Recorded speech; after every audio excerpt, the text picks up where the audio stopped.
بسم اللہ الرحمن الرحیم۔ السلام علیکم۔ عمران خان کے سارے سیاسی مخالفین اس وقت الیکشن سے بھاگے ہوئے ہیں، الیکشن کے بھگوڑے ہیں۔ صدر الوی کے اگلے چند گھنٹوں میں بڑے اعلان نے تھرتھلی مچا دی ہے۔ صدر الوی سے ایک عام شخصیت نے آج ملاقات کی، وہ ملاقات ناکام ہوئی۔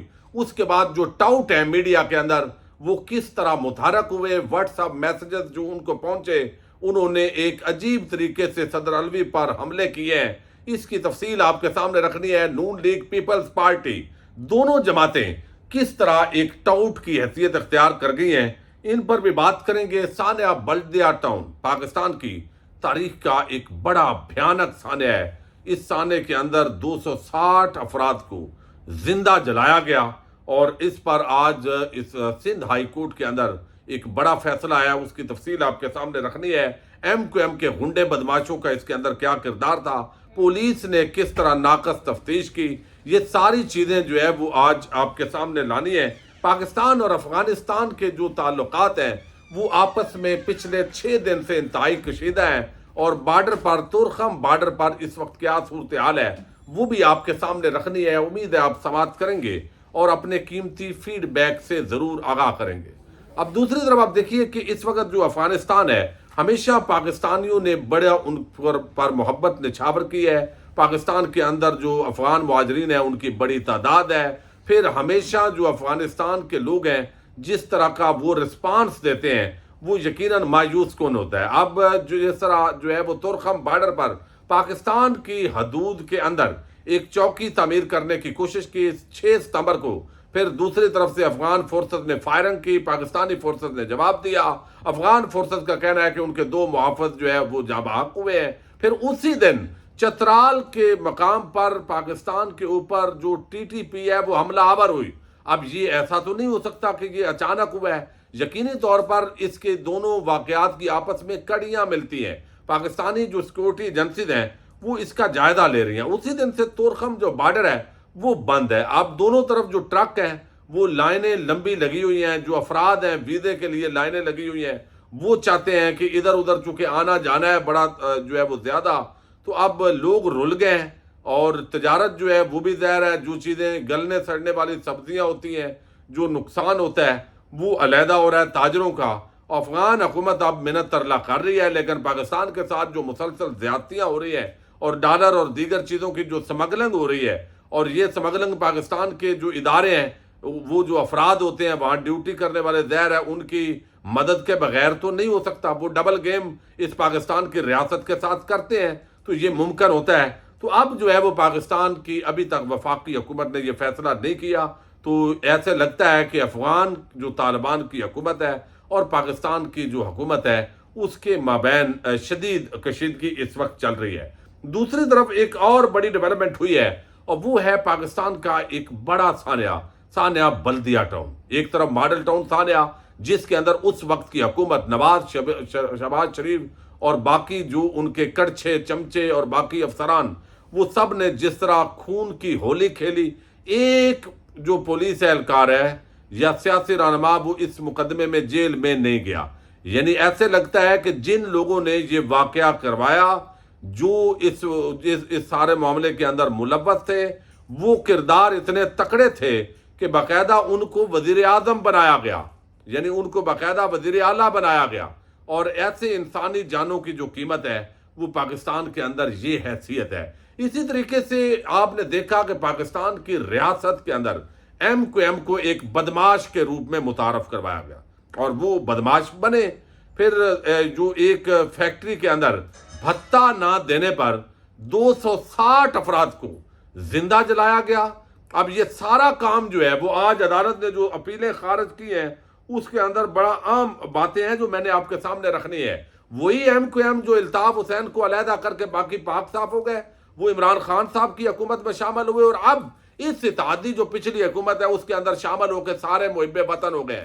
یعنی جو بھی اس ملک کے اداروں کا کہا مانتا ہے وہ غدار ہو، وہ جو بھی اس پر ٹائٹل ہو وہ پاک اور صاف ہو جاتا ہے۔ اب یہاں جو ہے کیا یہ ممکن ہے کہ خالد مقبول صدیقی، مصطفیٰ کمال اور یہ جو دیگر اس وقت جو پاکستان کی سیاست کے چیمپئن بننا چاہتے ہیں، تو وہ انہوں نے اس پورے قتل و غارت کے اندر ان کو پتہ نہیں تھا الطاف حسین تو لندن میں بیٹھا ہوا تھا. تو انسانی جانوں کے یہ قاتل، مبینہ قاتل اس وقت سیاست کے اندر ہے، پاکستان میں آرام سے چل رہے ہیں.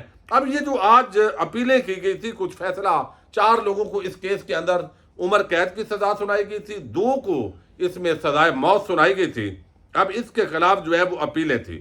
آج جو فیصلہ ہے جسٹس کے آغا اور دیگر جو ججز ہیں، انہوں نے جو فیصلہ سنایا اس کے مطابق ذرا یہ سنیے گا.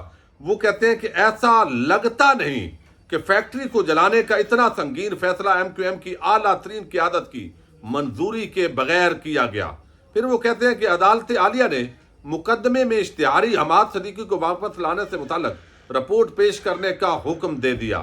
جسٹس کے آغا کے سربراہی میں 2 رکنی بینچ نے 46 صفحات پر مشتمل یہ سانحہ بلدیہ ٹاؤن فیکٹری کیس میں ملزمان کی سزاؤں اور بری ہونے کے خلاف حکومتی اپیلوں پر تحریری فیصلہ جاری کیا ہے. تحریری فیصلے میں کہا گیا ہے کہ عبد الرحمان عرف بھولا اور زبیر عرف چریا کی سزا کے خلاف اپیلیں مسترد کرتے ہیں. انسداد دہشت گردی کی عدالت نے ان کی سزائے موت کو برقرار رکھنے کا حکم دیا ہے. عدالت نے حکومت کی MQM کے رہنما رؤوف صدیقی سمیت 4 ملزمان کی بریت کے خلاف اپیلیں مسترد کر دی ہیں، یعنی ان کو بری رکھا ہے، اور عمر قید کے 4 ملزمان کو بھی بری کر دیا ہے. تحریری فیصلے میں لکھا گیا ہے کہ کیس میں انتہائی یہ ہے وہ معاملہ جس کے اندر پولیس اور دیگر ادارے اور پولیس والوں کے بھی اپنے جو ہے وہ اہل و عیال ہیں، بچے ہیں. جب اتنے بڑے بدماش اوپر ریاستی سطح پر سرپرستیاں ہو رہی ہوں، ان کو نوازا جا رہا ہو، تو بیچارے چھوٹے افسران وہ کدھر جائیں. اب یہاں پر تحریری فیصلے کے اندر کہا گیا کہ عدالت عالیہ نے کہا کہ کیس میں انتہائی غیر معیاری اور ناقص تفتیش کا انکشاف ہوا. ایک گمراہ کن FIR کے ذریعے اصل مجرموں کو تحفظ فراہم کیا گیا. گواہان خوف کی وجہ سے سامنے نہیں آئے اور پولیس نے بھی بھتہ وصولی کو سامنے لانے سے گریز کیا. یہاں تک کہ تحقیقاتی کمیشن نے بھی آگ لگنے کی وجہ معلوم کرنے کے لیے ماہرین سے کیمیکل تجزیہ کرانے سے گریز کیا. بڑی تعداد میں انسانوں کی ہلاکت کا سوگ تو منایا گیا، مگر آئندہ ایسے واقعات کو روکنے کے لیے اقدامات نہیں کیے گئے. مختلف ادارے اور تنظیمیں ہلاک شدگان کے ورثاء کو معاوضہ دینے کا کریڈٹ لینے کے لیے مقابلے میں مصروف تھیں. اور پھر ساتھ ہی کہا گیا ہے کہ یہ حقائق جو ہے وہ تفتیشی لوگوں نے اس کے اندر جو بھیانک کردار ادا کیا ہے، آگے جو معاملات ہیں ان کو بہتر کیا جائے اور عمر قید اور سزائے موت برقرار رکھی ہے. تو یہ اس وقت حالات ہیں. 260 زندہ افراد کو جلانے والے صرف 2 افراد کو سزائے موت دی گئی ہے. باقی وہ پارٹی جو ہے وہ بھی اس وقت انتخابات میں حصہ لیتی ہے، حکومتوں میں بھی رہی ہے، اور باقی سارے دودھ کے دھلے جو ہے وہ ہو گئے ہیں. اور پولیس کی ناقص تفتیش اور FIR غلط لکھوانا، اس کے ذریعے ان کو بچایا گیا ہے. یہ معاملہ ہے ایک. اب جو صدر علوی ہیں، انہوں نے ایک بڑا جو عام معاملہ ہے وہ رکھا ہے، جو آپ کے سامنے میں نے رکھنا ہے. اور وہ یہ کہ آج جو ہے وہ خبر آئی، جو اس وقت نگران حکومت کے وزیر قانون عرفان صاحب، انہوں نے صدر علوی سے ایک ملاقات کی. ملاقات کے اندر جو الیکشن ہے اس کے معاملات ظاہر ڈسکس ہوئے. تو اب اس کے بعد ان کو اندیا ملا کہ صدر علوی جو ہے وہ کسی وقت بھی الیکشن اناؤنس کرنے جا رہے ہیں. اس کی ایک بنیادی وجہ تحریک انصاف کے سیکرٹری جنرل عمر ایوب نے اس حوالے سے باقاعدہ جو ہے وہ آج خط لکھا ہے صدر علوی کو، اور ظاہر ہے وہ عمران خان کی جو اپروول ہے اس کے ساتھ لکھا ہے. اب صدر علوی ریاست کے صدر ہیں، لیکن PTI سے بھی ان کا تعلق ہے، اس کے پھر آئین کا تقاضا بھی ہے. انہوں نے خط میں کہا کہ دستور کا آرٹیکل 48(5) صدر کی جانب سے قومی اسمبلی کی تحلیل کی صورت میں صدر مملکت کو انتخابات کے انعقاد کے لیے 90 روز کی مدت کے اندر کے کسی تاریخ کے تعین کا پابند بناتا ہے. اور پھر وہ کہتے ہیں کہ supreme court of Pakistan Sibtain Khan بنام الیکشن کمیشن آف پاکستان اور پنجاب اور KPK میں انتخابات کے انعقاد کے حوالے سے آج خود نوٹس کے فیصلے میں آئین کے اس آرٹیکل کی پوری صراحت کے ساتھ تشریح کر چکی ہے. دستور اور سپریم کورٹ کے فیصلے کی روشنی میں انتخابات کی تاریخ کا تعین صدر کا استحقاق اور عام ترین آئینی فریضہ ہے. دستور کا آرٹیکل 5 ہر شہری کو ریاست سے وفاداری اور آئین اور قانون کی مکمل تابعداری کا پابند بناتا ہے. دستور کی تمہید کے تحت آگے پورا الیکشن ایکٹ 2017 کا سیکشن 57 کلی طور پر آئین کے تابع ہے اور 48(5) کا حوالہ دیا گیا ہے. تو اب یہ لگا کہ صدر علوی اگلے چند گھنٹوں کے اندر کسی بھی وقت الیکشن کی تاریخ اناؤنس کریں گے. دوسری طرف اس وقت سارے مکا کیے بیٹھے ہیں، یعنی سیاسی جماعتیں PDM پلس ٹولہ وہ الیکشن سے بھاگ رہے ہیں. جس طرح استور گلگت کے اندر رزلٹ آیا ہے، ان کو پتہ ہے پورے پاکستان سے PTI جیت رہی ہے. تو اب یہ بغوڑے وہ کچھ تو لندن بھاگ گئے ہیں، کچھ جو پاکستان میں ہیں وہ الیکشن جیت نہیں سکتے. پیپلز پارٹی نون لیگ بظاہر ایک پیج پر ہے، برائے نام سا چھوٹا سا اس کے اندر جو ہے وہ آپس کے اندر اختلاف کرتے ہیں. تو اب صدر علوی پر تابڑ توڑ حملے شروع ہو گئے. ایک طرف عطا تارڑ آ گئے، پھر مریم اورنگزیب آ گئی، بدتمیزی پہ اتر آئیں، اور کہا گیا کہ صدر جو ہے ان کا عہدہ اب چونکہ عبوری ہے تو اب وہ اناؤنس نہیں کر سکتے. حالانکہ قانونی طور پر اس سے پہلے یہ نگران حکومت کے جو وزیر قانون ہے وہی بتا چکے ہیں کہ بھائی صدر جب تک اگلا صدر نہیں آتا وہ بالکل ویسے ہی صدر ہیں جیسے وہ پہلے صدر ہیں.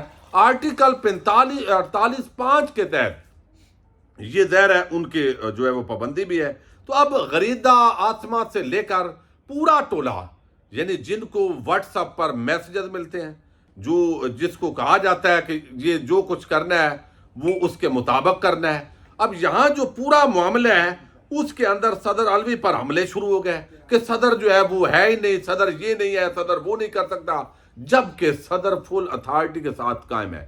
اب یہ ملاقات جو ہے وزیر قانون جو نگران ہیں ان کی ناکام ہوئی ہے، اور اس ناکام ملاقات کے بعد اب شاید جو پہلے شخصیات جو تھی اسٹیبلشمنٹ کی ان کو بھی لگتا ہے کہ صدر صاحب قائم نہیں رہیں گے. تو ٹاؤٹ قسم کے صحافی باقاعدہ جو حکومتی T V channel, media set, جن کو اشتہارات ملتے ہیں، جو پیسے کے ٹکے یعنی اب تو ٹکا بھی نہیں کہہ سکتے، ٹکا پاکستانی روپے سے زیادہ بڑا ہے، تو اب روپے ہوگا جو ٹکے کی جگہ پہ بھی، تو وہ اس پر پتہ نہیں اپنے ضمیر بیچتے ہیں. کوئی آئین نہیں، قانون نہیں، انسانی حقوق نہیں، جمہوریت نہیں، بس اپنے مفادات ہیں. جو ٹاؤٹ قسم کے لوگ ہیں، ہدایات ملتی ہیں وہ ٹوٹ پڑتے ہیں. صدر پاکستان ریاست کا سب سے باعزت عہدہ ہے لیکن اتنے بے شرم اور بے حیا ہو گئے ہیں.